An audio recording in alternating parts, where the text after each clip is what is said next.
வாழ்க வளமுடன். அன்பான தமிழ் உள்ளங்களுக்கு சிந்தனை சிறகுகளின் அன்பான வணக்கங்கள். அன்பானவர்களை, இன்னைக்கு நம்மளுடைய சிந்தனைக்குள்ளார கொடுக்கக்கூடிய விஷயம், பெண்களுக்கு மூன்றாம் வெளி சக்கரத்தின் தூண்டுதல் கிடைக்குமா?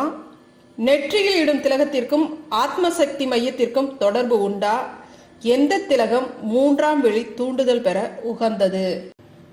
இந்த எல்லா கேள்விகளுக்குமான விடையை நம்ம ஓஷோவினுடைய சிந்தனை துளிகள்ல இருந்து தாங்க நம்ம எடுத்து இன்னைக்கு சிந்திக்க போறோம். ஓஷோ பாத்தீங்கன்னா இந்த ஆத்மசக்தி மையத்துக்கு அதிகமான முக்கியத்துவம் கொடுத்து நிறைய பேசியிருக்காங்க. நம்ம போன வீடியோலயும் பார்த்தோம், இந்த ஆத்மசக்தி மையத்தினுடைய மகத்துவங்கள் என்ன அப்படிங்கறத பார்த்தோம். இந்த வீடியோல நம்ம இந்த விஷயங்கள் பத்தி நம்ம தெரிஞ்சுக்கலாங்க. அதாவது பெண்களுக்கு இது உகந்ததா உகந்தது இல்லையா, எந்த அளவுக்கு இது சாத்தியம் அப்படிங்கறத நம்ம பார்க்கலாங்க. ஓசோ என்ன சொல்றாங்க, இந்த மூன்றாம் வெளி சக்கரம் ஒருவருக்கு தூண்டப்படல அப்படின்னா 1000 விதங்கள்ல ஒரு மனிதன் அடிமையாக இருப்பான். அதாவது தன்னுடைய உடல் சொல்வதை அப்படியே கேட்டு நடக்கக்கூடியவனாக இருப்பான், மனம் சொல்வதை அப்படியே கேட்டு நடக்கக்கூடியவனாக இருப்பான், இல்ல பிற மனிதர்களுக்கு அடிமையாக இருப்பான். இப்ப 1000 விதங்கள்ல அடிமையாக இருப்பான் அப்படிங்கிறாங்க. இதுவே ஆத்மசக்தி மையம் ஒருத்தருக்கு தூண்டப்பட்டுச்சு அப்படின்னா அங்க பாத்தீங்கன்னா உடல் ஆணையிடுவதை நிறுத்திக்குது, அடங்கி போகவும், அதாவது நம்மளுக்கு அந்த உடல் அடங்கி போகவும் ஆரம்பிச்சிருது. இது எல்லாமே அப்படியே தலைகீழாக மாறி போயிருது அப்படிங்கிறார். அதாவது ஒரு மனுஷன் தன்னுடைய இரத்த ஓட்டத்தை நிறுத்த விரும்பினா அப்படியே நின்று போயிரும் அப்படிங்கிறார். நாடி துடிப்பு, இதய துடிப்பு கூட அப்படியே நின்று போயிரும். ஒருவருக்கு ஆத்மசக்தியினுடைய மையம் தூண்டப்பட்டுச்சு அப்படின்னா தன்னுடைய உடல் மனம் உணர்வுகளின் எஜமானனாக திகழ்வார்கள் அப்படிங்கிறாரு. ஆணை சக்கர மையத்தின் தூண்டுதல் செயல்பாடு இல்லாம இது எல்லாமே நடப்பதற்கு சாத்தியமே கிடையாது. எந்த அளவுக்கு உங்களுக்கு அந்த மையத்துல விழிப்புணர்வை கொண்டு வருகிறீர்களோ அந்த அளவுக்கு நீங்க உங்களுடைய எஜமானர், அதாவது உங்கள் மனதிற்கு நீங்க எஜமானனாக முடியும், உங்களுடைய உடலுக்கு எஜமானனாக முடியும். அப்ப இது 2 விஷயங்களுக்கு நீங்க எஜமானனா இருந்தீங்க அப்படின்னா உங்களுடைய வாழ்வு நீங்க என்ன நினைக்கிறீங்களோ அதன் போக்குல போகும் இல்லைங்களா? விழிப்பு நிலையோட சரியான பாதையில தான் கண்டிப்பா போகும். சரிங்களா? இப்ப இந்த மையத்தை தூண்டி விடுறதுக்கு தான் யோகத்துறையில பாத்தீங்கன்னா பல சோதனைகள் செஞ்சாங்க. அதுல ஒண்ணு நெற்றி திலகம். அந்த மையத்துல விழிப்புணர்வு ஏற்படும்படி செஞ்சிட்டோம் அப்படின்னா அது தற்காலத்திலும் சரி பிற்காலத்திலும் சரி எப்பொழுதுமே ஒரு மாபெரும் விளைவுகளை மனிதனிடத்தில் ஏற்படுத்த முடியும் அப்படிங்கிறதுக்காக தான் நம்மளுக்கு பாத்தீங்கன்னா இந்த நெற்றியில திலகமிடும் பழக்கத்தை கொண்டு வந்தாங்க. ஓசோ சொல்றாங்க, திபெத்தியர்கள்லாம் பார்த்தோம்னா அந்த நெற்றியில துளையிட்டு அந்த அளவுக்கு ரொம்ப ஆழ்ந்து, ஒரு குழந்தைக்கு பாத்தீங்கன்னா பிறந்தவுடன் உள்ள துளையிட்டுறாங்களாம். நெற்றியில அந்த நெற்றிக்கண் இருக்கக்கூடிய அந்த இடத்துல துளை போட்டுறாங்களாம். அந்த அளவுக்கு அந்த மையத்துக்கு ஒரு தூண்டுதல் கொடுக்கணும் அப்படிங்கிறதுக்காக எந்நேரமும் அதுலேயே அவங்களுடைய சிந்தனை இருக்க வேண்டும் அப்படிங்கிறதுக்காக அந்த மாதிரி பண்ணிடுறாங்க அப்படிங்கிறாங்க. ஆனா நம்மளுடைய இந்தியாவில் பார்த்தோம்னா அந்த மாதிரிலாம் பண்றதில்ல. நம்ம முன்னோர்கள், நம்மளுடைய தாத்தா பாட்டி இவங்களுடைய நெற்றியெல்லாம் பார்த்தோம்னா பச்சை குத்தி இருப்பாங்க இல்லைங்களா, ஒரு பொட்டு வச்சிருப்பாங்க ரவுண்டா. ஸோ இது எல்லாமே என்ன காரணம் அப்படின்னா இந்த ஒரு மையத்தை ஆக்டிவேட் பண்ணணும் அப்படிங்கிறதுக்காக அந்த மாதிரியான ஒரு சடங்குகளை அவங்க பின்பற்றி இருக்காங்க. நெற்றியில திலகம் வச்ச உடனே உங்களுடைய கவனம் பார்த்தீங்கன்னா அடிக்கடி அந்த திலகத்தின் மேலதானங்க செல்லும். அப்ப வைக்கப்பட்ட இடமும் உடலின் மற்ற பகுதியிலிருந்து விலகி நிற்கும் அப்படிங்கிறாங்க ஓஷோ. அந்த இடம் பாத்தீங்கன்னா உணர்வு மயமானதாக இருக்கும். சரியான இடத்துல திலகம் அமைந்து விட்டால் நீங்கள் அதை கவனித்தே ஆக வேண்டும். உடலிலேயே மிகவும் உணர்ச்சி மிக்க இடம் இதுதான். அந்த உணர்வை தொடுவதற்கான முயற்சி தான் திலகமிடல். இந்த திலகமிடல் கூட பாத்தீங்கன்னா ஒவ்வொருத்தருக்கும் அந்த மையம் வேறுபட்டு இருக்கும் அப்படிங்கிறாங்க. ஒரு குருவை போய் நம்ம இப்ப நம்மளுக்கு ஆக்னா தியானம் கொடுக்குறாங்க இல்லைங்களா, அந்த ஆக்னி தியானம் கொடுக்கும் பொழுது ஒரு குருவுக்கு சரியாக தெரியும் அப்படிங்கிறாங்க எந்த இடம் நம்மளுடைய அந்த ஆத்மசக்தியினுடைய மையம் அப்படிங்கிறது அவங்களுடைய விரல் சரியா நம்மளுக்கு தொட்டு உணர்த்தும் அப்படிங்கிறாங்க. இப்போ ஒவ்வொருவருக்குமே பார்த்தோம்னா அந்த மையம் வேறுபட்டு இருக்கும். இது எல்லாமே பார்த்தோம்னா அவங்களுடைய கர்ம வினைகளின் அடிப்படையில தான் இருக்கும் அப்படிங்கிறாங்க.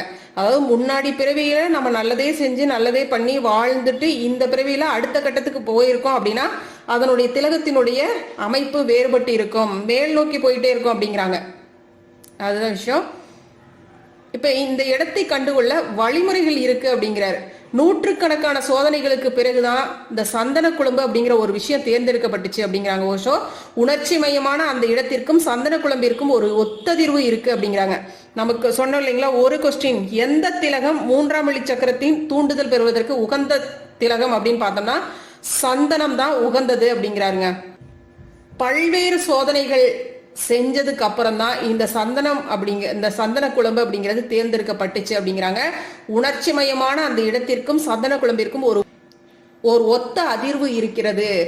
அரைத்த சந்தனத்தை 3ஆம் விழிச்சக்கரம் அமைந்துள்ள இந்த இடத்துல வச்சோம் அப்படின்னா அந்த இடத்துல பாத்தீங்கன்னா உணர்வு ஆழமடைகின்றது. அந்த இடத்துல எதையாவது வைப்பது அப்படிங்கிறது தவறான செயல், அந்த இடத்தையே மோசமாக பாதித்து விடக்கூடும் அப்படிங்கிறாங்க.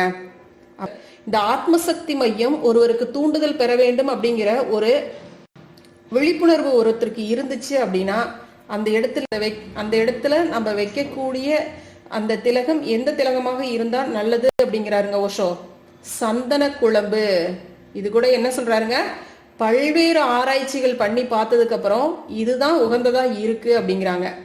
அப்ப சரியானது எதுங்க, சந்தனம், அரைத்த சந்தனம், தூய்மையான சந்தனம் அப்படிங்கிறாங்க. ஓகே, அதுதான் இந்த இடத்துல இன்னைக்கு பார்த்தோம் அப்படின்னா பெண்கள் மாடர்ன் அப்படிங்கிறதுல என்னென்னமோ வச்சு மற்ற விஷயங்கள்லாம் அதுல, அதாவது கெமிக்கல் கலந்த விஷயங்கள், இது மாதிரி நிறைய விஷயங்கள் பண்ணி அந்த இடத்தையே நம்ம என்ன பண்ணிடுறோங்க, பாதிப்படைய செஞ்சிடறோம். அதுதான் சொல்றாங்க, இந்த காலத்துல பெண்கள் கடையில விற்கக்கூடிய ஸ்டிக்கர் பொட்டுகளை வாங்கி அணிகிறாங்க. அதுக்கு எந்த சிறப்புமே கிடையாது. யோகத்திற்கும் அதற்கும் எந்த விதமான தொடர்புமே இல்லை. மாறாக அது அங்கு தீங்கை தான் செய்கிறது. 3வது கண்ணுக்கு அது தீங்கிழைக்கக்கூடிய ஒரு விஷயமா தான் இருக்கு. எது அந்த இடத்தின் உணர்வை தூண்டும் என்பதை நம்ம கண்டுகொள்ள வேண்டும். உணர்வை தூண்டினால் அந்த பொருள் நல்லது, இல்லைன்னா அது கெடுதல்.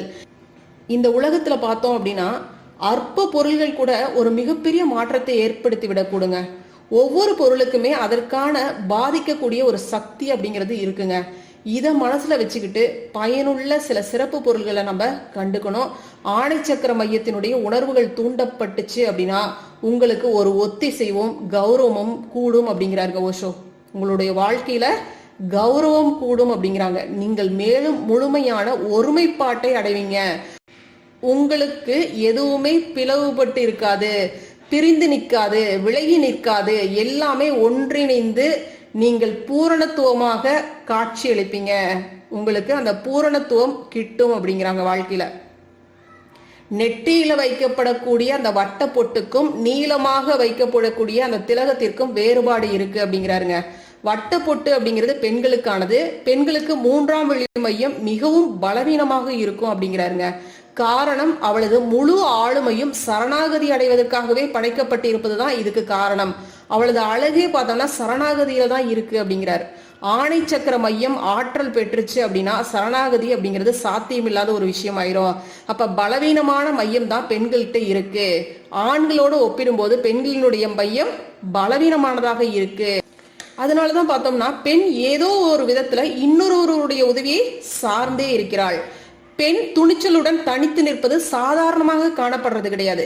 பற்றி கொள்ள இன்னொரு கை வேண்டும், சாய்ந்து கொள்ள இன்னொரு தோள் வேண்டும். யாராவது அவளை வழிநடத்தி செல்ல வேண்டும். இதை செய், இப்படி செய் என்று யாராவது அவளுக்கு எடுத்து சொல்ல வேண்டியது இருக்கு. அதை பின்பற்றுவதில் தான் அவளும் பார்த்தோம்னா மகிழ்ச்சி அடைகிறாள் அப்படிங்கிறாங்க ஓஷோ. பெண்ணின் 3வது விழிச்சக்கரத்தை தூண்டிவிடும் முயற்சி இந்திய நாட்டுல மட்டும் நிகழ்ந்திருக்கின்றது. அந்த தூண்டுதல் இல்லை அப்படின்னா பெண் ஆன்மீக வாழ்வில் முன்னேற்றம் காண முடியாது அப்படிங்கிறதுனால அந்த முயற்சி இந்தியாவில் மேற்கொள்ளப்பட்டிருக்கு. மனோசக்தி இல்லாமல் தியான பயிற்சியில அவளால முன்னேற்றம் காண முடியாது. அதனாலதான் அந்த இடம் திடமானதாகவும் உறுதியானதாகவும் இருக்க வேண்டும். ஆனால் பெண்ணுக்கு வேறு வகையில் முயற்சி செய்யணும். ஆண்களுக்கு செய்யறது போல பெண்களுக்கு கடினத்தன்மையோடு முயற்சி பண்ணா பெண்மையினுடைய தன்மை குறைந்து போயிடும். அப்புறம் அவளுக்கு ஆணுடைய இயல்புகள் வளர ஆரம்பிச்சிடும்.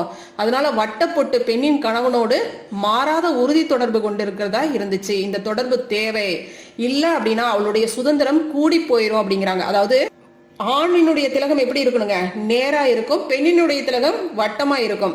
அப்ப பெண்ணினுடைய அந்த வட்டப்பொட்டுக்கும் கணவனுக்கும் தொடர்பு இருக்கு. இந்த தொடர்பு இல்லை அப்படின்னா பெண்ணினுடைய சுதந்திரம் கூடி போயிடும் அப்படிங்கிறாங்க. அவள் தன்னிறைவு பெற்று விடுவாள். அதாவது பெண் அதிகபட்சமான சுதந்திரம் படைத்தவளாக இருக்கும் பொழுது அவளுடைய பெண்மைத்தன்மையும் அழகும் இணங்கும் இயல்பு, அதாவது ஒத்திசைவோடு, அதாவது குடும்பத்துக்கு ஒத்தவளாக இருக்கிறாள் இல்லைங்களா. எல்லா விதத்திலையும் பெண் என்ன பண்றாங்க, ஒத்து போகக்கூடிய தன்மையுடையவளாக இருப்பாள். அப்ப அந்த மாதிரியான குணங்கள் எல்லாமே என்ன ஆயிரும் அப்படின்னா அழிந்து போய்விடும் அப்படிங்கிறாங்க. மற்றவரின் உதவியை நாடுவதில் ஒருவித மென்மையும் இனிமையும் பெண்ணிடம் இருக்கு. அவள் சுதந்திரம் பெற்றுவிட்டால் அவள் கடினமானவளாக இறுகி போய் விடுவதை தவிர்க்க முடியாது. அவளை வலிமையுடையவளாக ஆக்குறதுனால அவளுடைய பெண்மை தன்மை அழிந்து போயிரும். ஒரு தாயாக இருப்பதற்கு இடையூறு ஏற்பட்டு போயிரும். அதனால பெண்களால சரணாகதி அடைகிறது அப்படிங்கிறது சிரமமான காரியமாயிரும். அவளை சரணடைய செய்யவே முடியாது அப்படிங்கிறார் ஓஷோ. அதனால அவளது ஆணை மையத்தை கணவனோடு இணைக்க ஒரு முயற்சி மேற்கொள்ளப்பட்டது. இது 2 வகையில் உதவும்படியாக இருக்கும். அவளது பெண்மையும் பாதிக்காத அந்த இடத்துல அவளது ஆணை மையமும் தூண்டப்படும். இது இன்னொரு மாதிரி கூட நான் சொல்றேன், புரியுதான்னு பாருங்கன்னு ஓஷோ சொல்றாங்க. அதாவது 3ஆம் வெளி சக்கரம் சம்பந்தப்பட்டவருக்கு எதிராக செல்லவே செல்லாது. அது சமய குருவுடன் தொடர்பு கொண்டிருந்தால் அது அவருக்கு எதிராக செல்ல முடியாது. அதாவது ஒரு குரு நமக்கு தீட்சை கொடுத்து அந்த இடத்தை தொட்டு உணர்த்தி நம்மளுக்கு அதை ஆக்டிவேட் பண்றாங்க அப்படின்னா அந்த குருவுக்கு எதிராக நம்மளால செயல்பட முடியாது. அது மாதிரி ஒரு பெண்ணின் கணவனோடு சம்பந்தப்பட்டிருந்தால் அவள் அவனுக்கு எதிராக செல்ல மாட்டாள். அப்ப ஒரு கணவனை மனதில் நிறுத்தி தான் பெண் அந்த இடத்துல திலகமிடுறா. அப்ப அந்த கணவனுக்கு எதிராக அவள் செயல்பட மாட்டாள் அப்படிங்கிறார். கணவனின் ஆழ்ந்த தொடர்புடன் வட்டப்பொட்டை அவள் சரியான இடத்தில் அணிந்து கொண்டாள். அவள் அவனை பின்பற்றி நடப்பாள். அதே சமயம் அவள் உலகின் மற்றவரை விட அதிக சக்தி வாய்ந்தவளாக திகழ்வாள். பெண் சக்தி பெரும் சக்தி அப்படிங்கிறோம் இல்லைங்களா? அப்ப பெண் இந்த மாதிரி நடந்துக்கும் பொழுது உலகில் மற்றவரை விட அதிக சக்தி வாய்ந்தவளாக திகழ்வாள் மனதளவில் அப்படிங்கிறாருங்க. பெண்ணினுடைய அந்த வட்டமான பொட்டு அவள் கணவனுடன் மட்டுமே சம்பந்தப்பட்டிருக்கு. அவள் தன் கணவனை மட்டுமே பின்பற்றுவாள், அவனுக்கு மட்டுமே சரணடைவாள். அது தவிர உலகின் மற்றவர்களிடையில் அவள் தன் சுதந்திரத்தை பாதுகாத்துக் கொள்வாள். அவளது பெண்மை இயல்புக்கு எந்த குறையுமே நேராது. கணவன் இறந்தவுடன் அவள் தன் திலகத்தை அழித்து விடுகிறாள். காரணம், இனி அவள் யாரையும் பின்பற்ற வேண்டியதில்லை. அதன் அறிவியல் அம்சம் என்ன என்பது மக்களுக்கு தெரியாது. பெண் விதவியாகி விடுவதால் பொட்டு அழிக்கப்படுகிறது என்று மக்கள் நினைக்கிறாங்க. காரணம் வேறானதாக இருக்கிறது. காரணம் அப்படி இல்லை அப்படிங்கிறாருங்க ஓஷோ. இந்த திலகம் கணவன் இறந்தவுடன் பெண் பொட்டு வைக்க கூடாது அப்படின்னு சொல்றதுக்கான காரணம் வேற அப்படிங்கிறாருங்க ஓஷோ. என்ன சொல்றாருன்னு பாருங்க. கணவன் இறந்த பிறகு பெண் அதிக சுதந்திரத்துடன் ஆண் பிள்ளை போல வாழ்நாள் முழுவதும் வாழலாம். மிகுந்த சுதந்திரம் பெற்றாதான் அது அவளுக்கு மேலும் நல்லதாக போகும். ஏன்னா அதுக்கப்புறம் அவளுக்கு அதீதமான சுதந்திரம் தேவையாக இருக்கு. அதுதான் அவளுடைய வாழ்க்கைக்கு நல்லதாக இருக்கும். அற்ப காரியத்துக்கு கூட பிறரை சார்ந்திருக்கும் நிலை அவளை விட்டு அடியோடி விலகி போக வேண்டும். அதற்காக தான் நம்மளுடைய சமயம் இந்த மாதிரியான ஒரு விஷயத்தை நிகழ்த்துச்சு. பெண் பொட்டு வைக்கிறதுக்கான காரணம் தன்னுடைய கணவனை மையமாக வச்சு அந்த இடத்துல பொட்டு வைக்கிறான். அப்ப கணவன் வாழ்நாள் முழுவதும் தன்னுடைய கணவனை பின்பற்றக்கூடியவளாக இருக்கிறான் அப்படின்னா, ஆனா அவளுடைய கணவன் இறந்ததுக்கு அப்புறம் பொட்டு வைக்க வேணாம்னு நம்மளுடைய மதம் சொல்லுது. என்ன காரணம் அப்படின்னு பார்த்தோம்னா, சுதந்திரத்தன்மை உனக்கு தேவை, இன்னும் அதிகமான பலம் தேவை, நீ மற்றவரை சார்ந்திருக்க வேண்டாம் அப்படிங்கிற ஒரே காரணத்துக்காக தான் இந்த மாதிரி நம்மளுடைய சமயம் போதிச்சிச்சு. ஆனா காலப்போக்கில் அது மூட நம்பிக்கை அப்படிங்கிற மாதிரி கொண்டு வந்து வச்சுட்டாங்க. அதனுடைய புரிதல் இல்லாம போயிருச்சு மக்கள் கிட்ட அப்படிங்கிறாங்க. பொட்டு பரிசோதனை ஆழமானது. சரியான இடத்துல சரியான பொருள் கொண்டு சரியாக வைக்க வேண்டும். இல்லாவிட்டால் அதற்கு அர்த்தமே இல்லை. அது வெறும் அழகுக்கு என்றால் அதற்கு எந்த விதமான மதிப்புமே இல்லை. வெறும் சம்பிரதாயமாக மட்டுமே அது அமைஞ்சு போகும் அப்படிங்கிறாரு. அதனாலதான் பெண்ணுக்கு முதலாக பொட்டு வைப்பதை ஒரு சடங்காகவே செய்யறாங்க. அது குரு சீடனுக்கு திலகம் சூட்டுவது போன்றது. அப்படி செய்தால்தான் அது பயனுள்ள வகையில் அமையும் அப்படிங்கிறாருங்க ஓஷோ. ஆனா இன்னைக்கு காலகட்டத்துல பார்த்தோம் அப்படின்னா எல்லாமே அர்த்தம் இல்லாம போயிருச்சு. இதுக்கு பின்னால இருக்கக்கூடிய அந்த அறிவியல் சங்கிலி முழுமையா தொலைஞ்சு போயிருச்சு அப்படிங்கிறார். எல்லாமே வெறும் சடங்கா போயிருச்சு. உள்ளீடற்ற வெறும் கூடாகி போய்விட்டது. சிலர் இன்னும் எந்த நோக்கமுமே இல்லாமல் அன்புமே இல்லாமல் அதை சுமந்துகிட்டு இருக்கிறாங்க. அதுக்கு எப்ப வேணாலும் ஞானம் கிடைக்கலாம் அப்படிங்கிறதுக்கு ஒரு பெண் துறவி பற்றி ஒரு செய்தி சொல்றாங்க பாருங்க. ஒரு நாள் அந்த பெண் துறவி என்ன பண்ணிருக்காங்க, தண்ணீர் குடத்தை சுமந்துட்டு வந்திருக்காங்க. எப்படியோ அது தவறி கீழே விழுந்து உடைஞ்சிருச்சு அந்த குடம். அந்த குடம் கீழே விழும் நிகழ்ச்சியால் அவளுக்கு சமாதி நிலை கிட்டியது அப்படிங்கிறாருங்க. குடம் கீழே விழுந்தது உடைந்தது சாதாரண நிகழ்ச்சி அப்படின்னாலும் அது சமாதி நிலையடைய தூண்டுகோலாக அமைஞ்சது அந்த விஷயம்தான். அப்ப இரண்டிற்குமே பார்த்தோம்னா எந்த விதமான தொடர்பும் இருப்பதாக தெரியல. அதனால உங்களுக்கு இந்த ஆத்ம சக்தியினுடைய மையம் தூண்டுதல் பெற்றுச்சு அப்படின்னா எப்பொழுது வேண்டுமானாலும் ஞானம் கிட்டலாம் அப்படிங்கிறாருங்க. அப்ப நாம பண்ண வேண்டியதெல்லாம் என்னங்க, சிவப்பு குங்கும திலகத்தையோ இல்ல அந்த சந்தன குழம்பையோ நம்ம என்ன பண்ணலாங்க, சரியான இடத்துல வைக்கணும். அது பாத்தீங்கன்னா பலவற்றை சுட்டி காட்டுவதாக இருக்கும். இந்த இடத்துல தான் வைக்கணும் அப்படிங்கிறது நம்மளுக்கு சரியா நம்ம உணரப்பெறணும். நம்ம அந்த இடத்துல திலகம் வச்ச உடனே அந்த இடத்துல நம்ம அந்த மையத்தை நோக்கி நம்ம தவம் பண்ணும் பொழுது குருவினுடைய விரல் அந்த இடத்துல தொட்டு உணர்த்துவது போல நம்மளுக்கு ஒரு பாவனை நிகழும் அப்படிங்கிறாருங்க. இப்ப நம்மளாம் ஆக்னை தவம் பண்ணிட்டு வந்துட்டு இருக்கோம். அது கண்டிப்பா அந்த உணர்வு அந்த இடத்துல கிட்டுதுங்க. அதாவது ஒரு குருவினுடைய குரு தான் நம்மளுக்கு தீட்சை கொடுத்துருக்காங்க. அப்ப அந்த குருவினுடைய விரல் அந்த இடத்தை தொட்டு உணர்த்துவதாக நம்ம அந்த இடத்த கற்பனை பண்ணணும் அப்படின்னா அது நம்மளுக்கு நிகழும். கரெக்டா அந்த மையம் நம்மளுக்கு சரியா தெரியும். அதுதான் நம்ம கண்களை மூடி அமர்ந்த உடனேயே ஒரு விரல் புருவ நடுவை சுட்டி காட்டுவதை உங்களால உணர முடியும். அது சற்றும் நீங்கள் எதிர்பாராத ஒன்றாக இருக்கும். இதுதாங்க மூன்றாவது விழியினுடைய பார்வை. இந்த மூன்றாவது விழியினுடைய பார்வை அதுதான் அப்படிங்கிறாருங்க ஓஷோ. அது மட்டும் இல்ல, மூன்றாவது விழியினுடைய அளவுக்கே உங்களுடைய திலகம் இருந்துச்சுன்னா இன்னும் பெட்டர் தான் அப்படிங்கிறாங்க. 24 மணி நேரமும் உங்களுடைய சிந்தனை பார்த்தோம்னா அந்த இடத்துலயே நிலை கொண்டிருக்கும். அதனால உங்களுக்கு இந்த மையம் மிக எளிமையாக மிக விரைவாக அந்த இடத்துல உங்களுக்கு தூண்டுதல் பெறும் அப்படிங்கிறார்.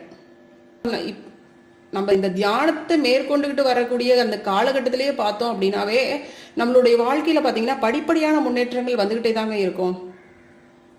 அதனால கண்டிப்பா இந்த ஆக்னை தவம் பண்ணுங்க. ஏன்னா இந்த மையம் தான் நம்மளுடைய ஆகாமிய கர்ம வினைகளை போகக்கூடியதாக இருக்கு இல்லைங்களா. நம்ம பிறந்தது முதல் இன்னைக்கு வரைக்கும் செய்த பாவ வினைகள் கர்ம வினைகள் எல்லாத்தையும் முழுமையாக அகற்றக்கூடிய அற்புதமான மையம். அப்ப எல்லா வினைகளும் கழிஞ்சிருச்சு அப்படின்னா நம்ம வாழ்க்கை எப்படி இருக்குங்க, தூய்மையானதாக இருக்கும், நிம்மதியானதாக இருக்கும் இல்லைங்களா. அதுதாங்க விஷயம், அதுதாங்க இதனுடைய முக்கியமான நோக்கமே. இது எல்லாத்தையும் முழுமையாக அகற்ற வேண்டும் அப்படிங்கிறதுக்கான நோக்கமே அங்க அதன் அடிப்படையில தான் வச்சாங்க. அப்ப இது முழுமையாக அகற்றும் பொழுதே அந்த நோக்கத்தை நோக்கி நம்ம போயிட்டு இருக்கும் பொழுதே இனி நம்ம வாழ்க்கையில கண்டிப்பா நல்ல விஷயங்களை தான் நம்ம செய்வோம். நல்ல எண்ணங்கள் தான் நம்மளுக்குள்ள, நல்ல எண்ணங்கள் மட்டுமே நம்மளுக்குள்ளார வர்றதுக்கு நம்ம அலோவ் பண்ணுவோம் இல்லைங்களா. அதனால வாழ்க்கை எப்படி இருக்குங்க, சிறப்பாக இருக்குங்க. சரிங்களா. வாழ்க வளமுடன். நன்றி. அருட்பேராற்றலின் அன்பு கருணையினால் நாம் அனைவரும் நல்ல உடல்நலம், நீலாயுள், நிறை செல்வம், உயர் புகழ், மெய்ஞானத்தோடு நல்லதொரு வாழ்க்கையை நலமுடனும் வளமுடனும் வாழ்வோம். வாழ்க வளமுடன்.